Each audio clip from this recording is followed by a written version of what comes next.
Hello and welcome back to the Hype Bulletin, hosted by yours truly, Ralph Mentor. We are recording on May 25th, Saturday morning, where we have reached the conclusion of the first two games of the conference final matchups. And trust, after the first game in the Indiana and Boston series, I definitely want to put out a recording, but figure let's just wait it out. Let's not get too overly excited after one game, at least, and not two as well. So definitely want. But after that, after last night's game in the Western Conference Finals, Game 2, and Luka shot over Gobert, honestly, we might as well start with that game, honestly. But after a slow start, Dallas decided to turn up the offense in the second half, honestly. I believe they went on a 28-7 run in the second half to walk down the T-Wolves lead that they had. I think the highest lead Minnesota had was like 18, maybe a 20-point lead.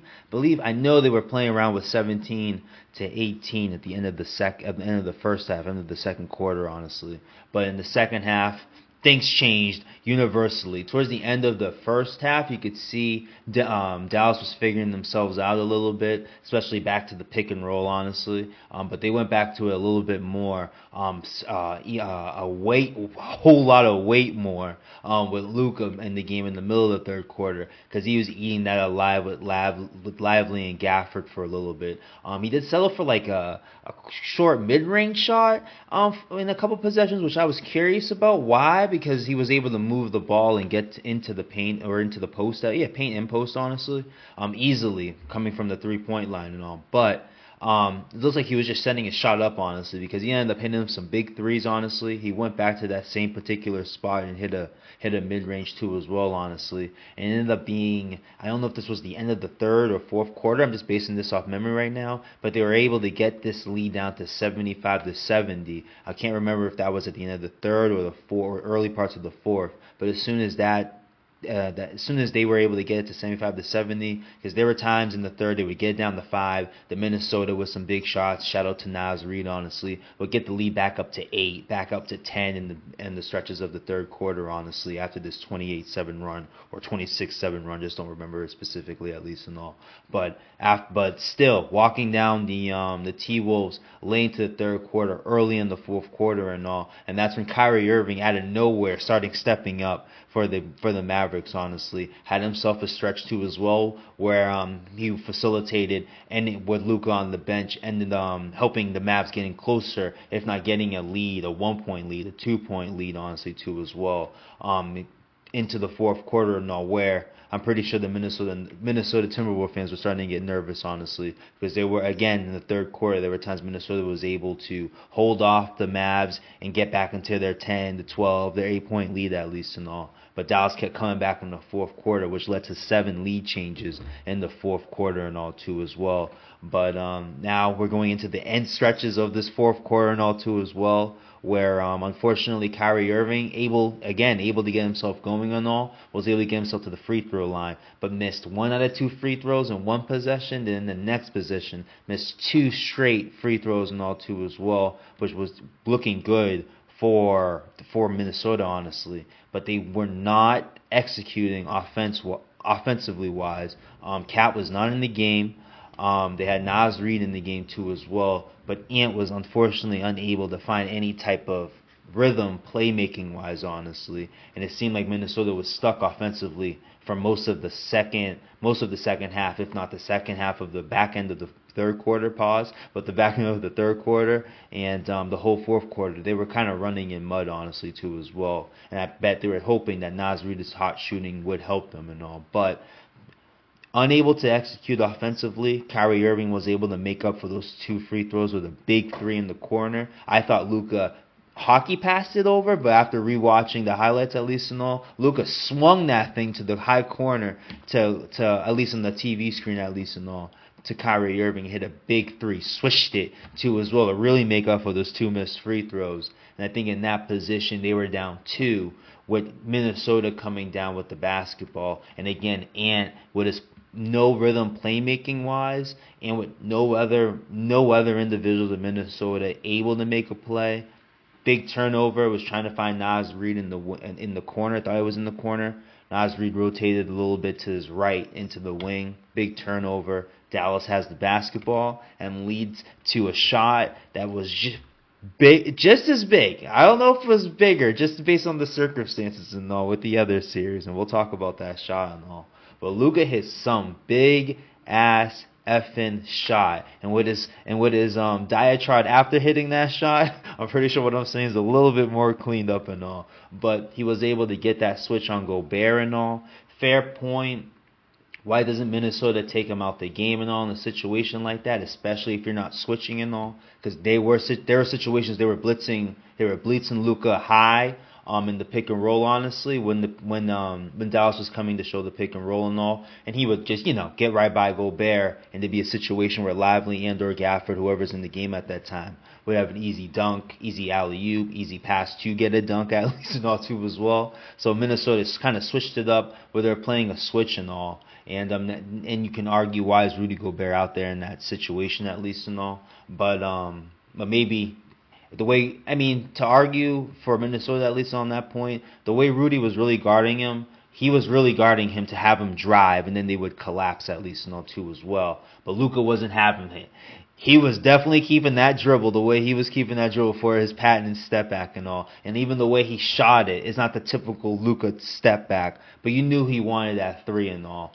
We can criticize Gobert, criticize Minnesota for having them, but I think they played the defense they wanted them. You can easily see Rudy Gobert was trying to take away one side of his dribble so he can easily have a lane to the basket. Luka was not up for it. He wanted his shot. And he took his shot, and he hit his shot and all too as well. You can credit to the rhythm he was picking up in the third quarter, honestly. I think that was his only field goal in that quarter too as well. That's how much Kyrie Irving stepped up in that fourth quarter, leading to the 7 lead changes and all between the two teams and all. But I believe that was his only field goal, if not his only three-pointer in that quarter, ended up being the dagger and all too as well. Minnesota did have 3 seconds, and they did have a possession on the other side.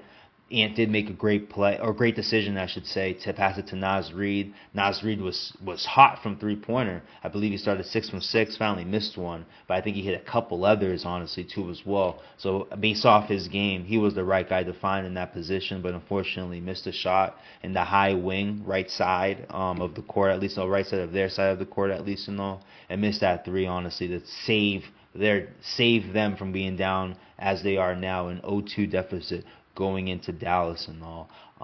Heading into that game 3 and all too as well, I do not like the prospects for the Minnesota Timberwolves.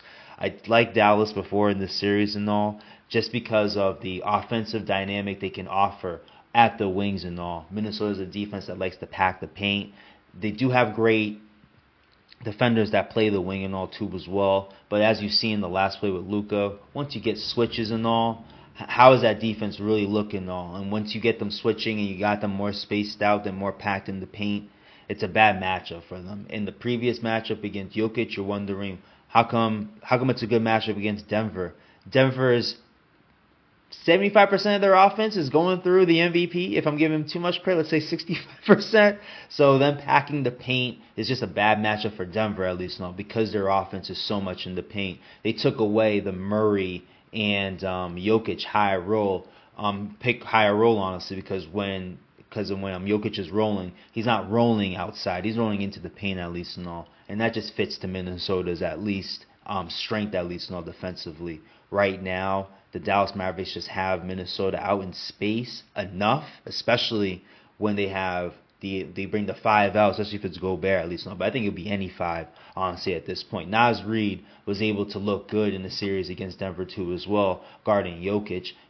There's no one to guard in that situation, honestly. And Lively and Gafford are so active at least and all too as well. It's hard to stick with them. That's what I meant by their activity at least and all.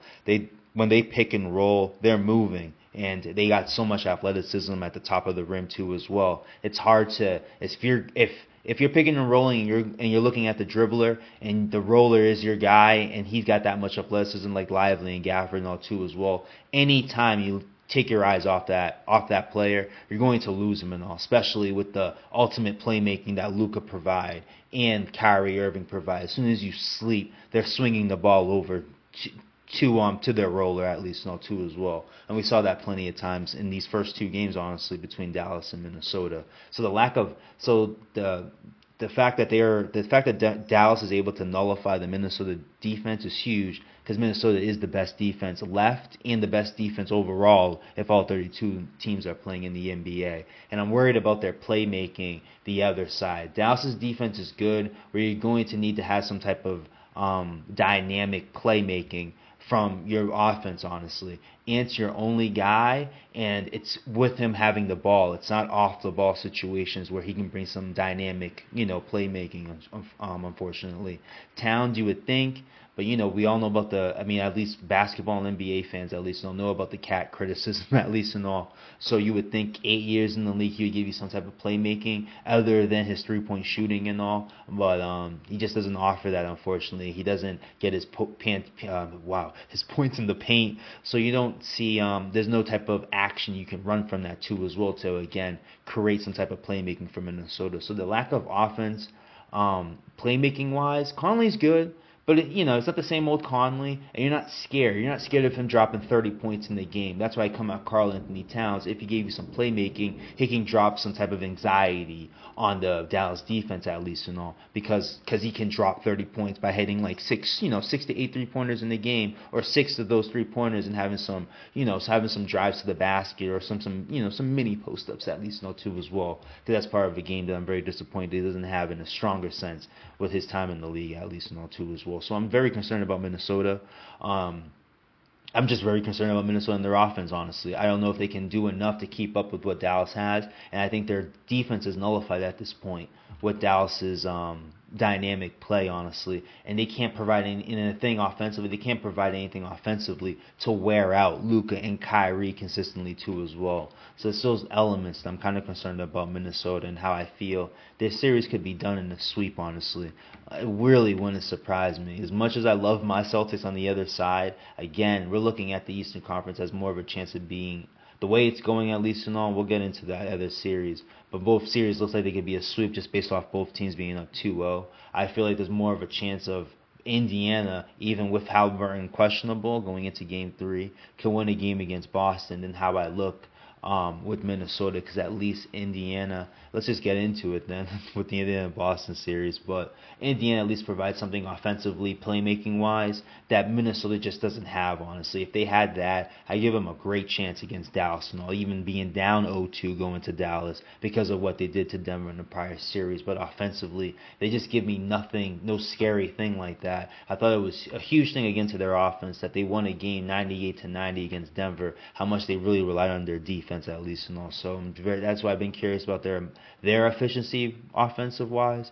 And I don't know, with the way Dallas is playing, if Luka's able to stay healthy at least and all, I don't know how they can come back in this series unless somebody out of nowhere besides Ant Edwards, maybe it's Karl-Anthony Towns, that can give you some ultra playmaking, not just scoring, but providing actions where you can get other guys open at least and all, and create space on the floor, because it looks like they're running in mud from the last, I'd say at least last 2 to 3 minutes of that game. If you take away Kyrie Irving's missed free throws and everything else that goes into it, Dallas wins that going away a little bit at least and all. So again, I don't know how, and if it wasn't for Naz Reid's hot shooting, honestly, I don't know where Minnesota's. And let's say this: if it wasn't for Naz Reid's hot shooting and Jaden McDaniels' hot shooting in Game 1, I'm not sure where Minnesota's offense is right now. And Edwards is just, I don't even think he looks gassed. Again, I'm not even trying to diss him in this way, honestly, but I don't think he has the game to deal with situations like this. Similarly to Luka, similarly to Jason Tatum, even at this point in his career, I'll even give Shai Gilgeous-Alexander more credit, because in their lost series to Dallas, you can't argue he didn't show up. He was averaging 30 points. It's just guys like Jalen Williams, Chet Holmgren, still trying to figure themselves out after 1 year with Chet Holmgren in the league, his first year really, and Jalen Williams' second season, I think this was, at least too as well. With Minnesota and Karl-Anthony Towns, 8 seasons. Give me some time, help out with some playmaking. Rudy Gobert even too as well. That's the kind of disappointing. Mike Conley's the other guy, but he's 30 something. He's over the hill a little bit too as well. He can only give you so much at least and all. Jaden McDaniels maybe in the future, but right right now and all, it looks like it's just Ant, and I'm very concerned about the Minnesota offense. So let's go into this Eastern Conference Finals and all, where the Boston Celtics are up 2-0 on the Indiana Pacers and all. Like I said prior, in the beginning of this recording, at least, and not wish.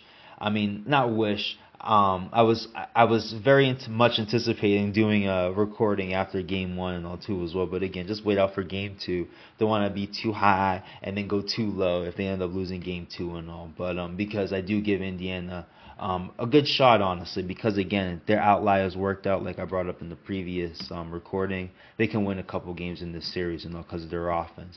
And we saw how well they played in game 1. Moving up the ball right up and down the court and all. Unfortunately, they had 22 turnovers.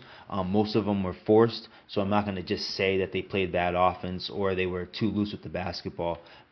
Boston's defense has showed out in these first 2 games and all too as well, but they did show the type of threat that they can really be, honestly, in game 1 of this series, where the Celtics had multiple 12-point leads, especially in the second half, and they were able to get back into the game.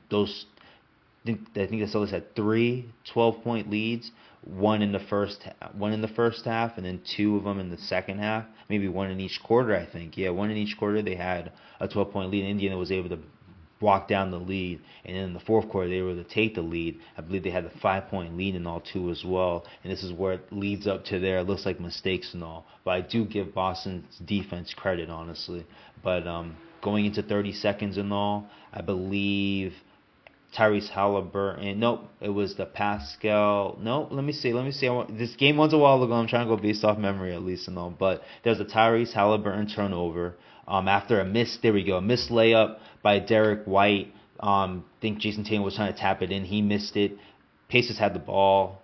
Turnover by Halliburton by subtle pressure by Drew Holiday at least, but enough pressure to have Halliburton thinking at least, and that forced a turnover. The C's had themselves a possession, missed out. Maybe this is where the D White layup and Tatum missed at least, but it led to the ball being out of bounds at least, and this is what leads up to the bigger plays at least, where Siakam, the ball is thrown to Nembhard at least, thrown from Nembhard to Pascal Siakam. Ball pressure from Jason Tatum. Maybe you can question a foul with a jersey grab, but no one calls it. Ball's off Pascal Siakam. Ball under the basket. Boston ball at least, under the basket, out of bounds.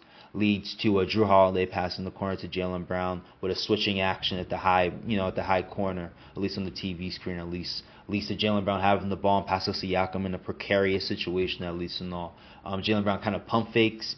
Pascal Siakam puts his hands back at least and all to show the ref he ain't fouling at least and all. At least to Jaylen Brown hitting a huge 3, big ass 3, and it's not something he hasn't done before. He's done it plenty of times, honestly too as well. When we talk about a Houston game in the regular season where Marcus Smart missed a free throw, Jaylen Brown ended up having the ball at the 3-point line at the top of the key, hits a 3 and all. Hit a big tying game in a late regular season game in Utah too as well, in his younger age too as well. So it's not something that he hasn't done before, hitting big 3s in a situation like that. But tied the game, sent it to overtime. Jason Tatum in that fourth quarter where Indiana got that 5-point lead, really played bad.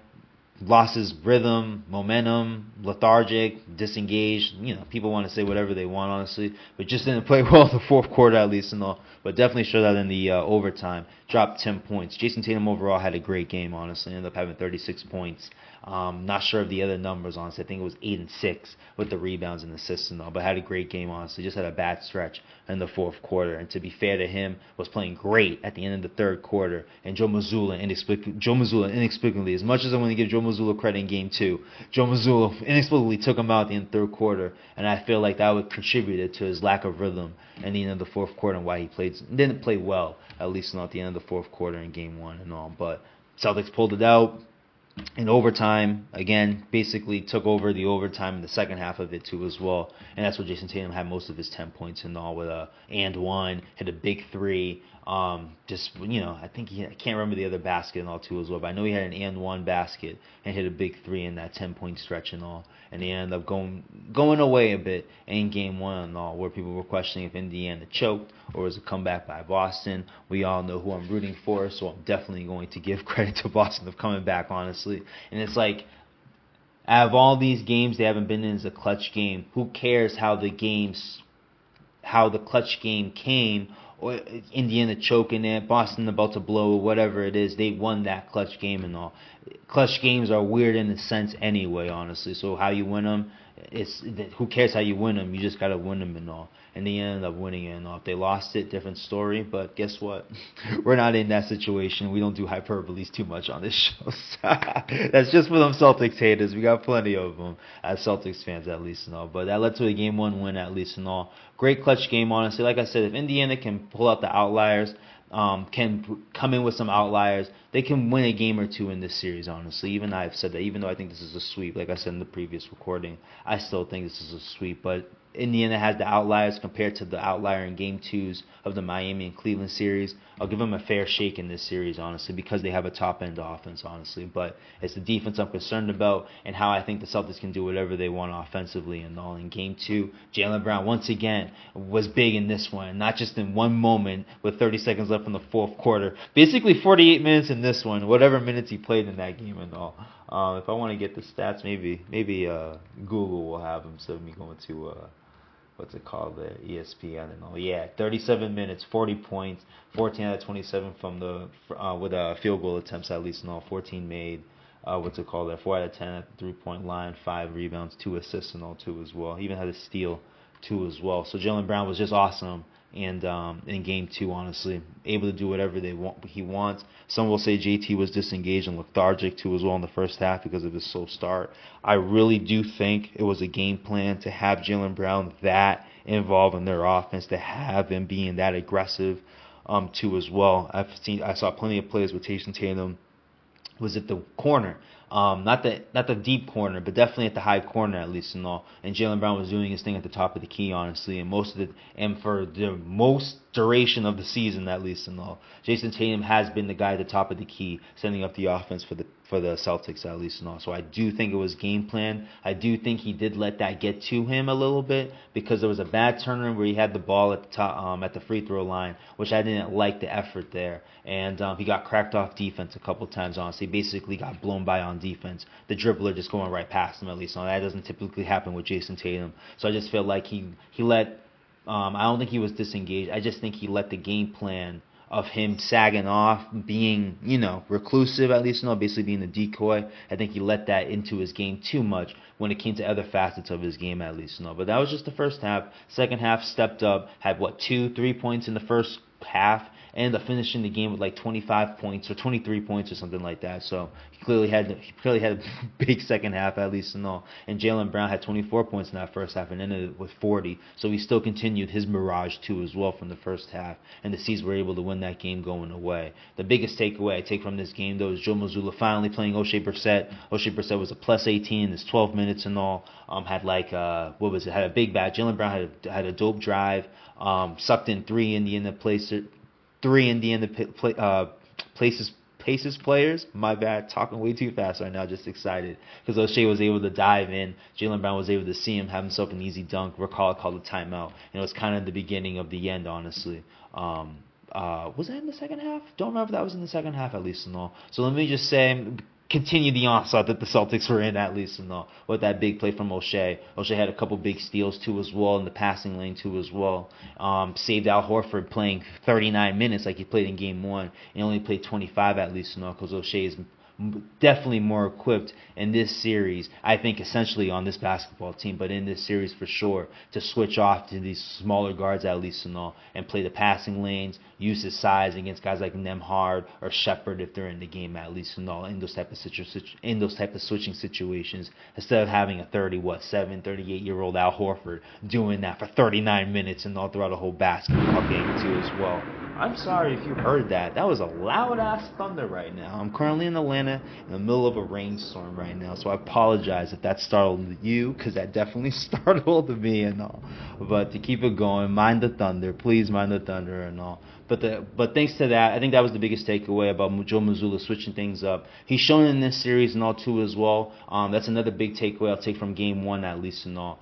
Indiana was definitely able to move the offense the way they wanted to move that offense in Game 1. Joe Mazzulla bringing out the zone in the second half was a huge thing to slow it down and have the Seas find command at least, where they could get another 12-point lead in the fourth quarter and all. Because I don't think if it was for that zone, I think Indiana would have picked things up and they probably would have won that game going away. Probably never was a close situation. Missoula never pulls that zone. So those are two takeaways from Game 1 and Game 2 I love from Joe. Joe, again, taking out Jason Tatum a little bit too early in Game 1. I get it, trying to stick to the game plan, at least not two as well. That's what the coach is going to do. They're going to stick to their game plan before making changes, at least not two as well. I do appreciate that Indiana is going to give you different type of looks. You're going to have to make certain changes in Game 1 with the zone. Game 2, going small. You saw a little bit of Jason Tatum at the 5 with O'Shea Brissett playing in the fourth quarter I think in the fourth quarter, if not in the late third quarter at least and all. But yeah, I think this wasn't late in the third quarter. I think that dunk that he had that I was explaining before with Jaylen Brown driving and him diving in was in the third, if not early parts of the fourth quarter at least and all. So I do attribute Joe Mazzulla contributing to these 2 wins too as well. It's not just Jaylen Brown going off and all too as well. Joe Mazzulla really using his other facets that he has to this team, even though he likes the Cornette, Sam Hauser, Payne Pritchard, white Caucasian flavor, the white, stay ready crew, whatever you want to call it, at least and all. He loves sticking to that crew, but there are other elements to this bench that he has. O'Shea Brissett, I don't think he has played a serious minute in the playoffs. I think Tillman's played more serious minutes than him, especially in the first round at least. It was nice for seeing him to come in and have instant impact, playing the passing lanes, rebounding, diving and scoring, honestly, with that play with Jaylen Brown at least and all. I found it huge that Joe Mazzulla was able to adjust, and I continue them going into Game 3 and all. I would continue them still trying to bring out the zone in certain situations, because now with Indiana at home, their offense should have an uptick, I would think, honestly, and bring out the zone in certain situations to befuddle them up again would be huge in my opinion, honestly. Sticking to the small lineup with O'Shea Brissett. I believe I saw that Cornette is doubtful going into Game 3. Kristaps Porzingis is ruled out for this Game 3 and all. We'll see about Game 4. I didn't see anything on Twitter regarding him at practice or any type of practice footage from Friday, yesterday on May 24th, or May 24th on Friday at least and all. Saw no footage about their practice stuff and all. We usually see footage in between games and all. So I'm curious. What the Seas are doing. I think there's a lot of gamesmanship in that type of situation, honestly, when you don't see that type of footage, at least, and all, with players after practice and stuff like that. It looked pretty limited yesterday. So I would think there's some type of installation in their game plan. Kristaps Porzingis could be at practice too as well. Who knows? We're doing a little bit more. He's always at practice apparently, but doing a little bit more at practice when it comes to at least the physical part of it, more in the mental part and the film part at least, and also those are two things I'm curious about. Do they install something a little bit more for O'Shea Brissett to play? With Cornette being doubtful, does Tillman come in too as well? I would like to see him out there in the switching situations and have Al Horford playing 25 to 30 minutes. You can still keep him at the 25 to 30 minute range like you had him in the regular season, even with or without Kristaps Porzingis and all. I still think you're in a position to pull that. You don't have to overexert Al Horford. I'm confident, but I am still curious if Joe Mazzulla goes and sticks to that small ball lineup, which really helped the team in my opinion. I think you can see it. As much as I don't even like plus minus stats sometimes, I think it works perfect. I think it works in this situation. When you talk about O'Shea Brissett with his plus 18 in 12 minutes in his first real minutes in the postseason and all. So I think both. I'm not surprised how both series are going right now. I would have said 5 in Dallas. I think I would have said 6 and given it to Dallas at least and all. But it wouldn't surprise me. They finished this off and all. You don't want to give Minnesota any type of confidence. Luka is really dealing with something too with his legs, his knees, something like that. So the longer the series goes, you have to give Minnesota more love of winning this series, even being down 0-2 and losing their first 2 home games, just based off their lack of experience. So you know they can get better, and what they did last series, losing 2 home games and still going out on the road and winning a Game 7 against the defending champions and all. And for the Pacers and Indy series, Halliburton is listed questionable, so I would think he plays, but how much can you really get out of him on 2 as well? So that's a concern. I still would have felt confident with the Celtics going in, taking these 2 games and winning in the sweep, especially if they win tonight and are able to have Kristaps Porzingis back on Monday for a Game 4. I feel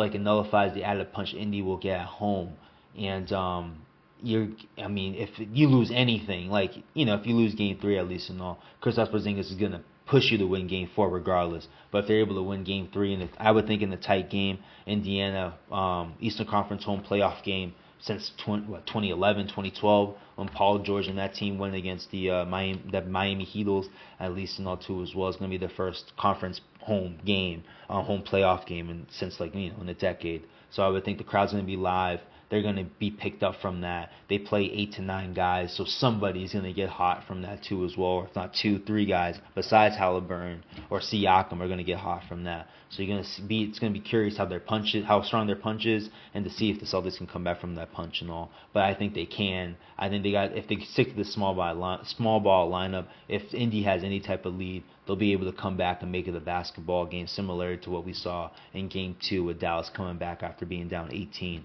on the road against Minnesota. I think the C's can do the same thing in Game 3 against Indiana. But the Halliburton injury, hamstring is going to be curious for Indiana to see if they can pack a big punch. Before that Game 3 at least and all, because if it's not the same old Halliburton, that punch may be light enough where we may not be too concerned of a big lead in the early parts of the first, or middle parts of the first half at least and all. But still confident the C's can sweep this out. Jason Tatum still hasn't had a big game yet too as well. Oh, I can't say that. He had a big game in Game 1.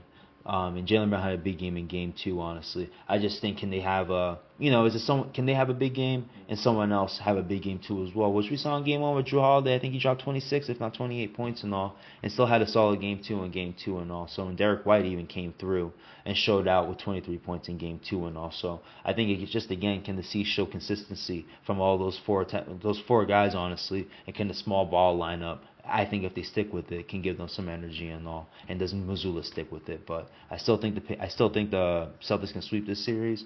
And with the Western Conference and the way it's going, it wouldn't surprise me if Dallas swept. But I would give Minnesota a chance still. I still would give them a chance. I don't like their offense, but you gotta like the tenacity and the effort that they play with and all. Maybe there's something that they can find and all. But we'll end this recording here. I appreciate you guys listening. We'll talk again soon. Go Celtics!